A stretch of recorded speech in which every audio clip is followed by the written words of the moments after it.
자, 다섯 번째 썰 한번 가보도록 하겠습니다. 제가 쉬면서 이 얘기하면 참 좋겠다고 생각한 주제가 있었는데요. 여러분들 우리나라 사람들이 자동차 교체주기가 빠른 거 알고 계시죠? 우리나라는 자동차뿐만 아니라 스마트폰도 그렇고 뭐 집도 그렇고 뭔가 하나 가지고 있으면 오래 유지하지 못합니다. 금방 실증을 내고 빨리 바꿔버립니다. 우리나라 사람들처럼 뭔가 교체주기가 빠른 나라가 없어요. 그런데 이것도 먹고 살만하니까 그렇게 된 거지. 앞으로는 특히 자동차는 쉽게 바꾸지 못할 겁니다. 감히 말씀드리면. 그동안 한국 사람들이 뭐 한 3년 4년 몰고 바꾸고 3년 4년 몰고 바꾸고 아니면 1년 돼서 바꾸고 2년 돼서 바꾸고 이런 분들 좀 많이 있어요. 물론 안 바꾸는 사람도 있습니다. 근데 이 전체적인 맥락에서 봤을 때는 우리나라 사람들이 다른 나라보다 차를 자주 바꾸는 건 맞습니다. 이건 부정할 수 없어요. 여러분 안 그래? 물론 이유는 있습니다. 뭐냐면 중고차를 사다 보니까 장고장이 심해서 뭐 새 차 사기 위해서 바꾸는 것도 있습니다. 그거는 괜찮은데 문제는 그런 거예요. 새 차를 사고 나서 또 이제 그 팔고 또 새 차로 바꾸는 사람도 꽤 많아요.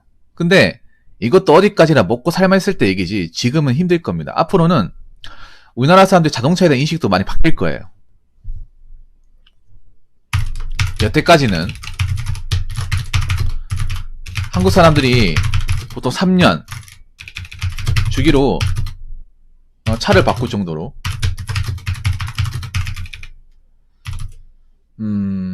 차를 오래 타지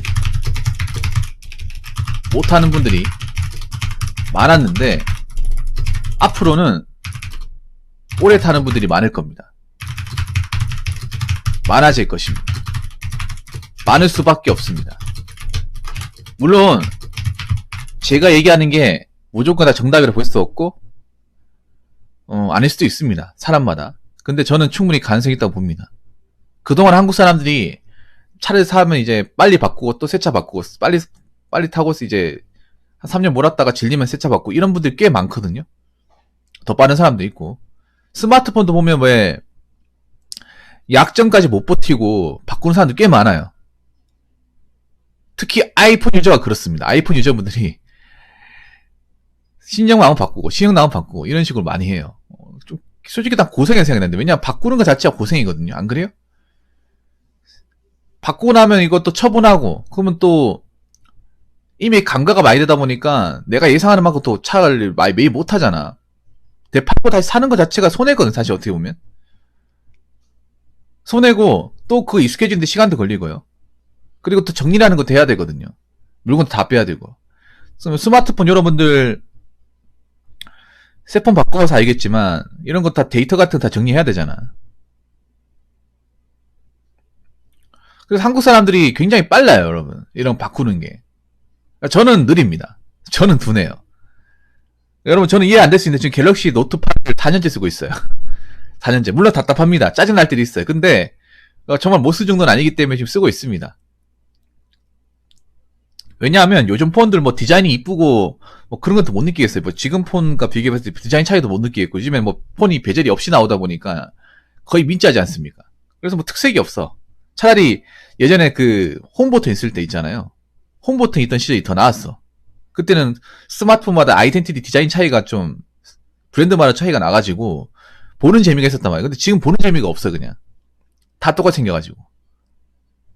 뭐 사람만 느끼는 게 다르겠지만. 앞으로 제가 이제 말씀했다시피 우리나라는 앞으로 폰이나 뭐 자동차 같은 것을 절대 빨리 바꾸지 못할 겁니다. 제가 이렇게 장담하듯이 얘기하냐? 그럴 만한 이유가 있습니다. 왜 그러냐? 먹고 살기 어려우면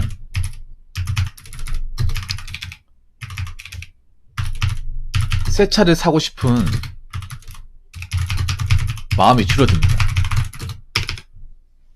지금 앞으로 이제 우리나라가 금리가 올라가잖아요. 금리 올라가고 차값도 올라갈 거예요. 그러면 새 차를 사고 싶다가도 고민하게 돼. 그러니까 여러분 생각해봐요. 한국 사람들이 보면 지금 물건이 못 쓰기 때문에 뭐 물건을 바꾼 경우가 생각보다 많지가 않아요. 막 차를 탈 만큼 타가지고 도저히 꼴통품 돼가지고 이 차는 뭐 고쳐할까 말거나 안 나온다. 아니면 이미 나 몰만큼 몰았기 때문에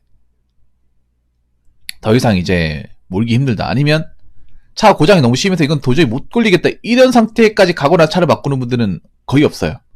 차가 몰만하고 괜찮은데 뭔가 좀 성능이 좀 다운그레이드 된다거나 좀 불편한 게 있으면 바로 바꿔버리는 사람들이 많아. 스마트폰도 그래.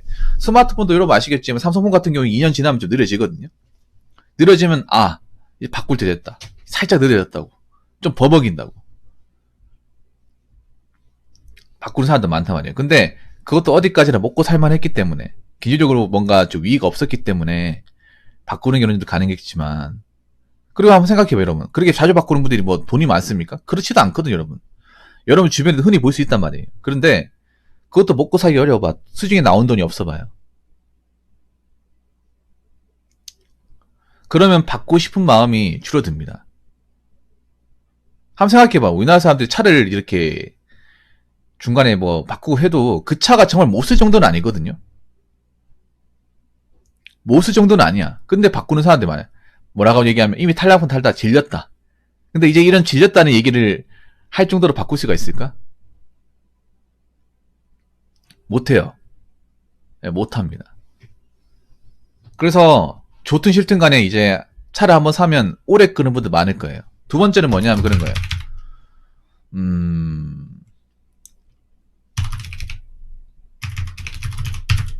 예.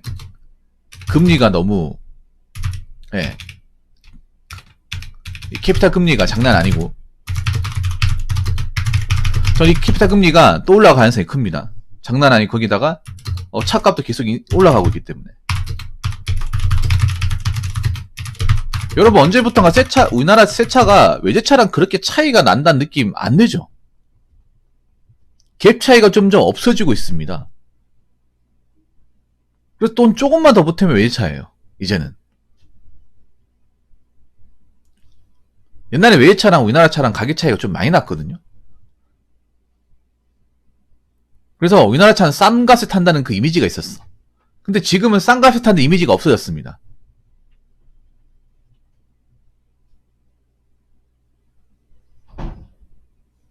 여러분 그렇지 않나요? 지금 여러분 예를 들어서 그랜저 GN7 신차죠. GN7 그 풀옵션 사면 6천만 원 넘습니다. 그 차면 외제차 중형 중급 옵션으로 맞출 수 있습니다. 할인 프로모션 맞으면 거의 외제차 살 수 있어요. 안 그래요? 그 차 정도면 저 렉서스 300H 중급 옵션 살 수 있습니다.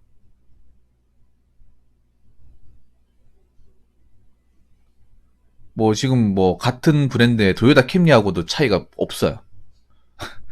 네, 없어요 그냥. 옛날에는 좀 차이가 있었거든요 분명히.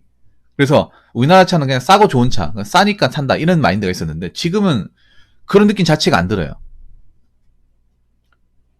우리나라 차 그만큼 이제 가격이 많이 올라갔는지 아니면 외제차는 그냥 조금 올라갔는지 모르겠지만 확실히 우리나라 차가 많이 올랐습니다. 앞으로도 계속 오르겠죠 안 그래요? 한번 생각해봐요 여러분. 지금 준중형 뽑을 돈이 옛날에 중형 뽑을 돈이었습니다. 지금 중형 살 돈이면 옛날에 중대형 옵션이었습니다. 안 그래요? 지금 여러분 차에 편의상 많이 들어간 게 어떻게 보면 좋은 게 아니에요. 편의상 많이 집어넣으니까 차값이 올라가. 많이 올라가죠. 물론 그런 게 들어가면 운전자 입장에 좋긴 한데 생각해봐. 우리가 운전하면 그런 편의상을 언제 다 써보겠습니까?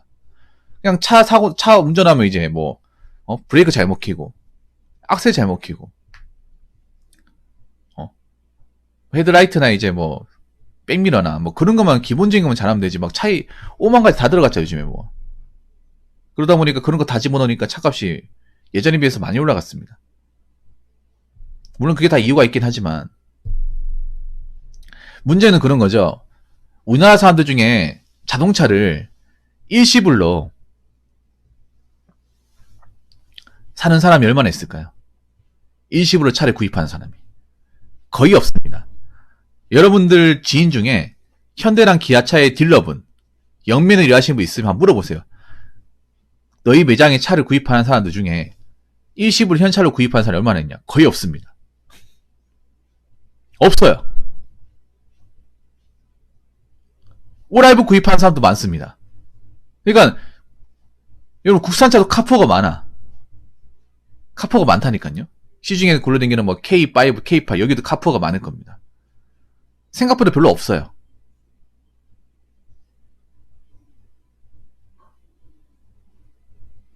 우기니처럼 20으로 산 사람이 없습니다. 매장 가면.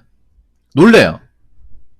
와, 저는 최근에 이렇게 차를 20으로 이렇게 모아서 구입한 사람 처음 봤다고.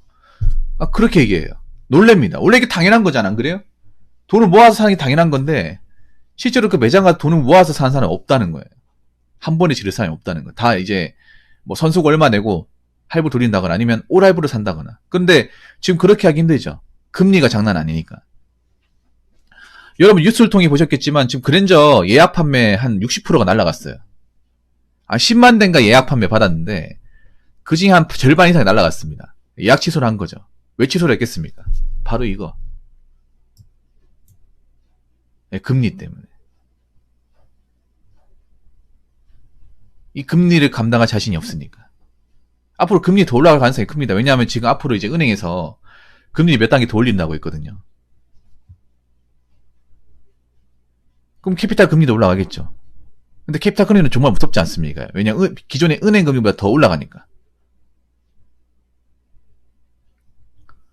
그러니까 지금 그런 거죠. 아파트도 생각해봐. 아파트도 지금 대출받아서 집 살 사람이 없어.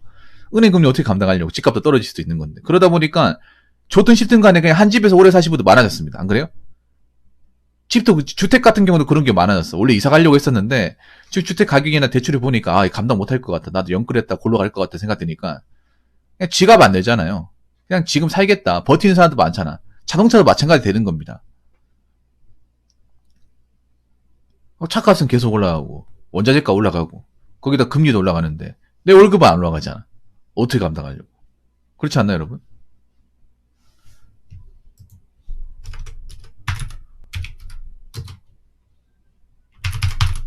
그리고 이제 뭐 차를 사서 다른 차를 구입하기 전에 중고차 딜러한테 매입해도 제 가격을 못 받는다는 거죠. 여러분 한번 생각해봐. 보통 차를 바꾸는 분들이 보통 어떻게 하겠어요? 그 차를 뭐 누구 주진 않을 테고 딜러들한테 줘가지고 팔 거 아니야. 근데 딜러들도 요즘에 차를 안 사갑니다. 매입을 잘 안 하고 후려치기를 엄청 많이 합니다. 왜냐하면 지금 가지고 있는 차도 많아요. 여러분 중고차 매장 가면 지금 팔이 날린답니다. 안 사간답니다. 왜냐하면 중고차도 이제 지금 사람들 중에 20으로 사는 사람이 별로 없거든. 20으로 사는 사람들이. 금리 비싸가지고. 그분들도 캐피탈로 구입을 하는데 캐피탈 금리 장난 아니잖아요. 그래서 차 구입을 망설이거나 포기한 사람들이 많아요. 그래서 지금 딜러들도 낭패입니다. 차를 팔려고 내가 매입을 해서 가져왔는데 그분들도 이제 자기들 지분이 없다 보니까 대출 받아가지고 가져왔는데 안 팔리니까 팔등이 불 떨어진 거죠. 여러분 중고차 매장 가보면 그 매장의 모든 차가 다 회사게 아니라 그 보면 장소 만들어주고 자리세원 받고 이제 딜러들이 자기들이 이제 보면 중고차 매장 가면 그렇잖아요. 라인마다 이제 딜러들이 양복 입고 기다리고 있어요. 층마다 맞죠? 한 10명이 기다리고 있어. 그 라인마다. 자기 차 사라고. 그러니까 자기가 차를 매입해놓고 거기에 모델 중에 이제 영업하려고 이렇게 꼬시는 건데 안 온대요. 안 와. 지금 차가 있는데 안 와. 차가 없어서 못 파는 게 아니라 있는데 안 사는 거예요. 왜냐? 금리가 비싸니까. 그러니까 안 팔리니까 차 가격이 계속 떨어지겠죠. 계속 떨어지니까 딜러들도 예전 가격대로 안 살려고 하겠죠. 그러면 내가 차를 바꾸려고 해도 차값을 최대한 좀 많이 받아야 다음 차 살 수 있는 건데 지금 같은 경우 앞으로 가면 갈수록 이제 딜러들이 좋은 값에 매입할까? 딜러는 어떻게 싸게 해서 자기 비싸게 팔아 먹어야 되잖아. 그래야 이윤을 남기잖아요. 근데 워낙에 차도 지금 차도 안 나가는데 어떡할까요? 그러면 더 싸게 후려치는 거죠. 예를 들면 이제 예전 같은 경우에 1,500원 받을 수 있는 게 지금 경기가 안 좋으니까 1,200 막 이렇게 뚝뚝 떨어지는 거야. 그럼 손해잖아. 여러분 한번 생각해봐. 차를 몰고 다시 팔고 모는 것 자체가 손해 아니에요, 여러분? 한번 생각해요. 중고 시장에서 자동차를 떠나가지고 모든 제품을 자기 물건과 그대로 했을 경우에 그거 사갈 사람 누가 있을까요? 보통 중고로 사가는 사람들은 더 싸게 살려고 중고를 사는 거잖아, 안 그래?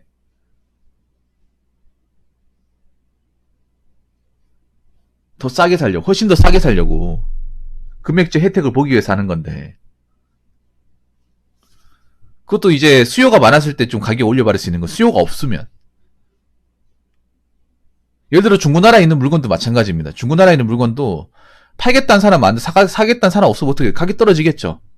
계속 떨어지겠죠. 마찬가지입니다, 여러분. 지금 중고차 시장이 굉장히 얼어붙었어요. 그래서 지금 차를 팔아가지고 다시 이제 다른 차 넘어가려고 하는 사람도 지금 낭패입니다. 왜냐, 가격을 못 받으니까. 그러니까 손해야. 설령 팔고 다시 산다 하더라도 지금 차 비싸고 내가 파는 건 싸게 받고. 약간 손해가 아니라 많이 손해죠. 과연 이런 손해를 감수하고라도 차를 중간에 교체하고 하실 분들이 얼마나 있을지 좀 궁금합니다. 솔직히 내가 봤을 때 그런 교체하는 것 자체가 좀 손해죠. 그래서 그런 손해를 감수하실 분들이 많지가 않다는 거. 앞으로 점점 없어질 거예요. 그래서 좋든 싫든 간에 차가 정말 퍼지지 않는 이상은 어쩔 수 없이 오래 몰아야 되는 분들이 많이 발생할 겁니다. 일본처럼 가는 거예요. 일본도 버블 경제 때 사람들이 이제 돈 많이 버니까 좋은 차 많이 모으고 그랬단 말이야. 근데 일본 사람들도 지금 보면 일본 사람들이 차를 진짜 오래 쓰거든요. 한번 사면. 근데 그 이유인 즉슨, 일본 자동차 회사가 차를 잘 만드는 것도 있지만, 일본이 한번 버블 경제 때 차 때문에, 차나 뭐 부동산 때문에 무너진 걸 한번 경험하다 보니까, 겁이 나서 차를 바꿀 엄두를 못 낸대요. 일본 이제 나라 가보면, 경차가 월등하게 많거든요, 서민들. 경차 말고도 좋은 세단차가 있는데 왜 안 탈까 생각하잖아요. 그만큼 이제 부담이 많이 드니까 그 차를 몰았을 경우에 돈도 얼마 벌지도 못하는데, 네, 그런 차 엄청 많이 나갑니다. 일본 가면 그런 차가 너무 흔해 빠졌어요. 그런 차를 뭐 잠깐 모는 게 아니라 15년, 20년씩 몰아요. 그리고 일본의 경차는 우리나라보다 더 작거든요. 그래서 우리나라도 일본처럼 아마 그렇게 되지 않을까 생각을 합니다. 앞으로 차를 하나 사더라도 특별한 고장이 나지 않는 한은 웬만하면 고쳐서 쓸 것이고 오래 쓸 것입니다. 사실 이게 정상입니다. 이게 정상이에요. 그리고 앞으로 연비가 적게 나가는 차는 안 팔릴 겁니다. 요즘에 자동차 트렌드 보시면 하이브리드 자동차가 월등하게 많이 팔리거든요. 하이브리드. 그래서 자동차도 지금 하이브리드 모델을 다 만들어내고 있잖아. 왜냐, 기름값이 부담이 되니까 앞으로 기름값이 계속 오를 거 아닙니까? 그래서 요즘에 보니까 원래 독일 3사 인기 많았는데 일본 차 인기 없었잖아요. 그런데 일본 차가 갑자기 인기가 좋아졌대요. 일본 차에 대한 관심이 더 높아졌대요. 왜냐, 일본 차가 전 세계에서 하이브리드 차를 제일 잘 만들어냅니다. 독일도 흉내내지 못하는, 예, 하이브리드 기술은 세계 탑입니다.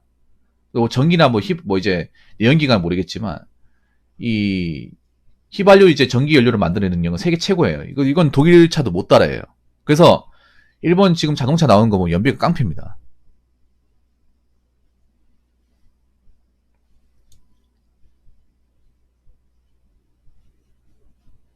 그래서 앞으로 여러분 차를 사더라도 중간에 바꿀 거 생각하지 마시고 오래 타세요.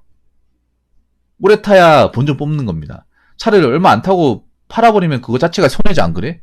그래서 앞으로 차를 구입할 때 신중하게 구입하시고, 특별한 거 아니면, 뭐 큰 사고 나고 하는 거 아니면 오래 모세요. 그게 여러분한테 좋습니다. 자, 이상으로 5번째 썰 마치도록 하겠습니다.